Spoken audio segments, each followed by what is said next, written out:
Great. So I'm honoured to be interviewing Brian Tsoi this morning. He is the country manager for Cathay Pacific Airways for New Zealand and also for the Pacific Islands. Yes. Thank you for your sins. Oh, you're welcome. You're welcome. And it's so great to have you as the chief executive of such an important company in New Zealand. You know, have you noticed that there aren't very many Asian CEOs in New Zealand? I have, actually. Yeah. I think the Asian population here is actually quite large, and I'm quite surprised to see that not many companies choose Asian leaders. Yeah. Why do you think that is? That's a difficult question. It's a difficult question. But I do think with time, there will be more and more Asian leaders because we're growing Asian markets. And especially in China and in India, we have more and more people coming into New Zealand. And in order to understand them, their cultures and their preferences, we need people who are of Asian ethnicity to be able to bring that to them. Understood. So you were born in Honolulu? Yes. Yeah, so there's a lot of Asians there. Yes. Yeah.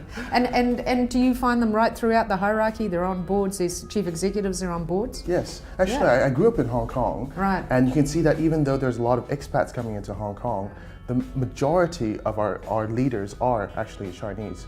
And we just had Mr. Ivan Chu, who's a Hong Kong Chinese, become chief executive of Cathay Pacific.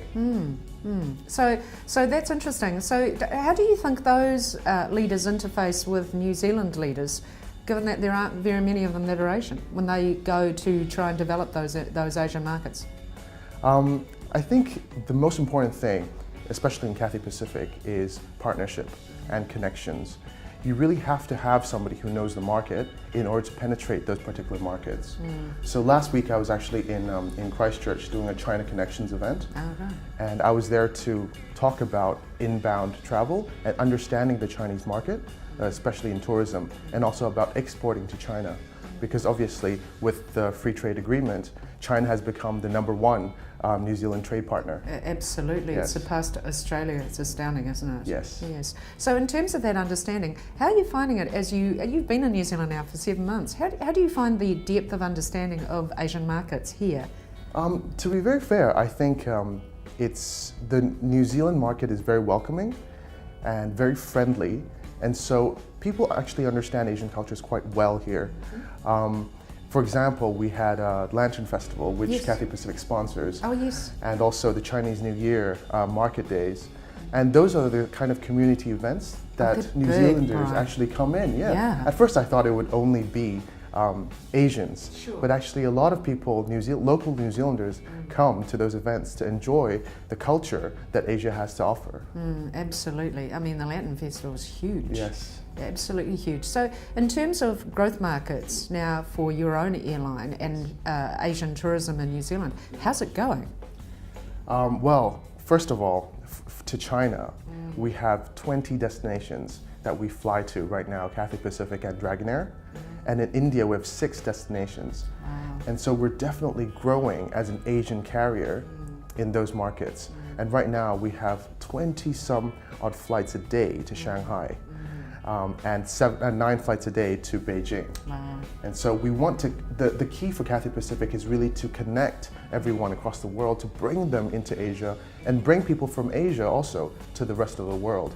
And we can see that Beijing has been one of our top destinations from New Zealand. Oh, that's interesting. Yes. So tell me about the growth. Big, phenomenal? Big growth. Yeah, big growth. And what do you see for the future when you look at that connectedness? I mean, you know, all of these direct flights to Beijing, I mean, that's big. Nine a day? Yes. Really? Exactly. 9 a day? We can see more and more people. I guess there are a few different types of travelers. There would be those who are visiting relatives and friends, and there would be people who are doing businesses. And we see that the businessmen are actually increasingly important to us because we have our business class and our premium economy class, which they really want to fly with. And we're actually the only carrier, along with Air New Zealand, to have premium economy class out of Auckland.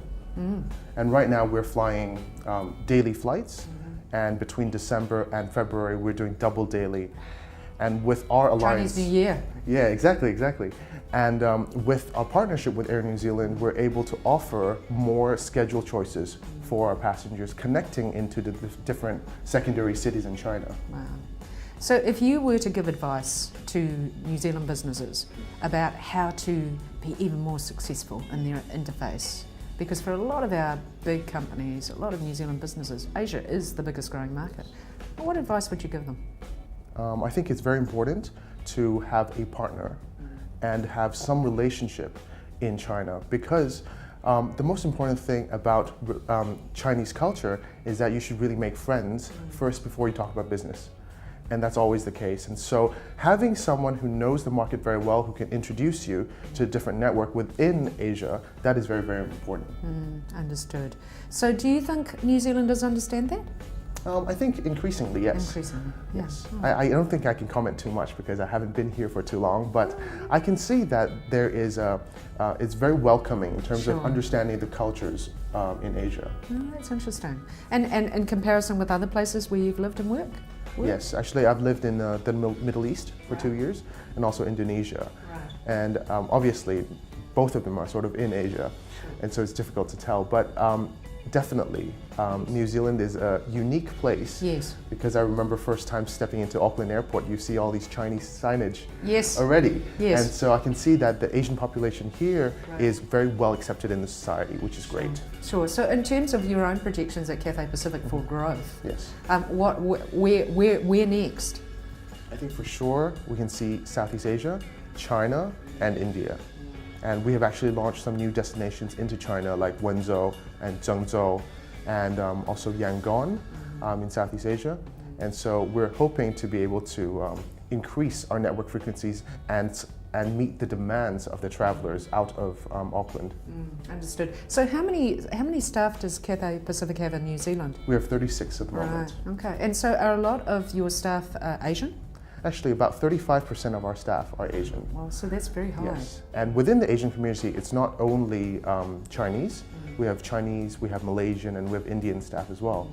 And for the rest, basically, I think all of them are local Kiwis. Right, understood. And does it make a difference having that proportion of Asian staff?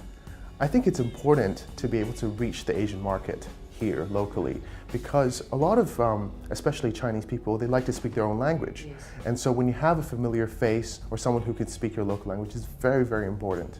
And so I realized that, especially when I'm the second Asian country manager in Cathay Pacific here locally.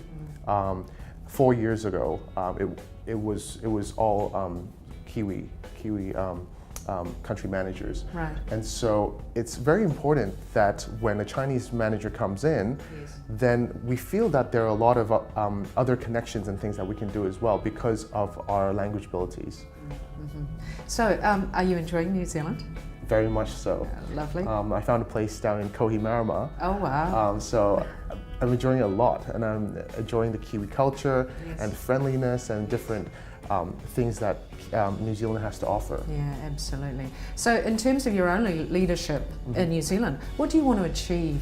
You're a great Asian New Zealand leader now. Yes. And what is it you want to achieve during your time here? First of all, I think it's very important for sustainable growth. We want to make sure that we are growing, but also we are making sure that we are very efficient in what we do. We want to add capacity where it's possible, because we want more people to go visit Asia and China and of course Hong Kong. Right. And that's why from daily flights we do want to look for growth in capacity as much as possible, and want to deliver the best service and to show New Zealand that Cathay Pacific is an Asian airline with premium service serving to Asia's world city, which is Hong Kong. Excellent.